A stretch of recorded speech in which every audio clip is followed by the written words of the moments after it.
Lift every voice and sing till earth and heaven rings.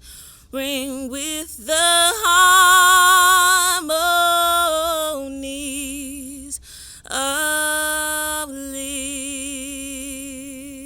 liberty. Let our rejoicing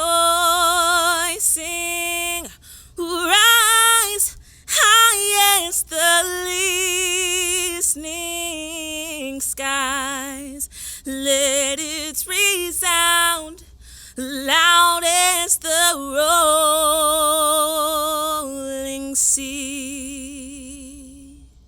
Sing a song full of the hope that the dark past has taught us. Sing a song full of the hope that the present has brought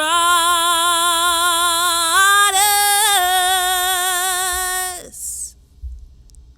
Facing the rising sun of our new day begun. Let us march on till victory is won.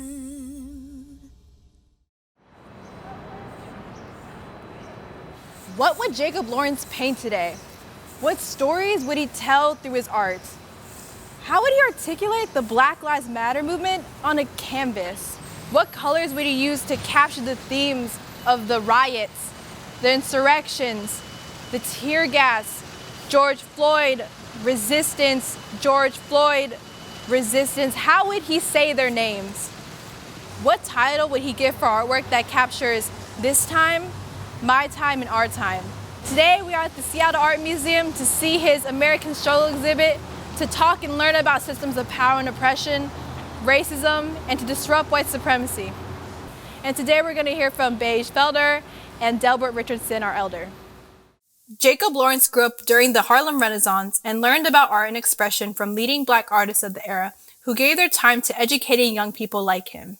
He went on to create some of the greatest paintings of the 20th century. Today we'll look at the American Struggle, Jacob Lawrence's series focused on early American history.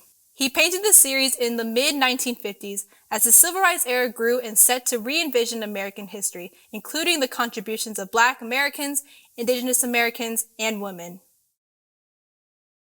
Panel 2, Massacre in Boston. Good morning, good afternoon, and good evening. My name is Mr. Delbert Richardson.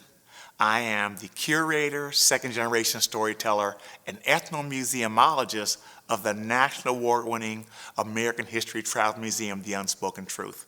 You know, what I notice in this artwork is the anger and the rage at the colonists, and probably more importantly, the colors that represent the things that touch me the most is the blood that's coming from not just Crispus Attucks' head, but there's some color red that's in one of the colonists' hands.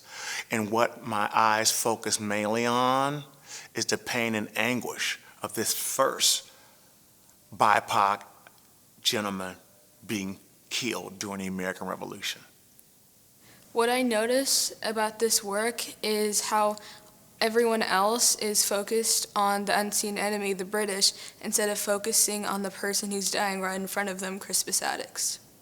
He was on the first to be killed, and he was also an African American as well as an indigenous person.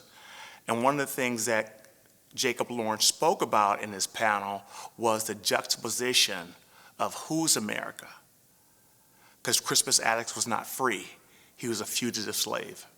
In school, I never learned about him, and we just learned about, we read from a textbook from a white person's point of view. So it was all about the white people. But I think I want to learn more about the heritage I come from and what people did to protect us. We, the people of the United States, in order to form a more perfect union, establish justice, ensure domestic tranquility. 17th of September, 1787. Panel 15 shows the writing of the U.S. Constitution. What I see in panel 15 is a struggle that ensues regarding making decisions on how a nation is to live in peace. What I think, there will never be any peace if everybody's not at the table. And what I feel that we as a nation must continue to strive to have balance in all decision making. What I see in panel 15 is white men trying to make decisions for the whole country when really everyone should be making decisions for the whole country because they live in it, and it's not fair that only one kind of person gets to say for everyone else. We the people, United States, looking to form a more perfect union. You know, this panel stood out to me for a couple of reasons. I want to believe that Jacob Lawrence was speaking to the challenge. This is, by the way, the preamble to the Constitution.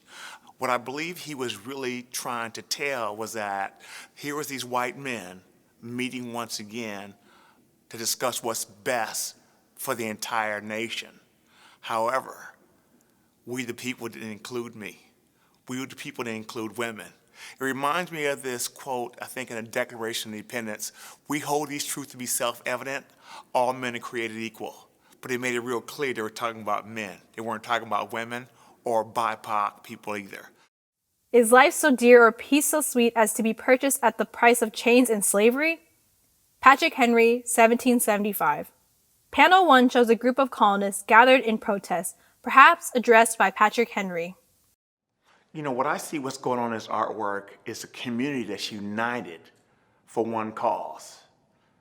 Resistance, resilience, remembrance. What makes me feel that way? That fist in the air, that act of defiance. We're in a revolution. As we embark on what I want to call this racial revolution, it's time for us to start finding our voice and speaking truth to power. What I see in panel 1 is Patrick Henry saying that he's against slavery and no one should be treated like this, and everyone else going with him and fighting for what's right. What more I can see in this painting is the blood dripping on the walls, and that could symbolize all the slaves had to go through all the abuse and torture. And I also see that they're wearing like robes, and I wonder what the yellow part is on the bottom corner. If you know anything about American history, 1776 is when the Declaration of Independence was signed.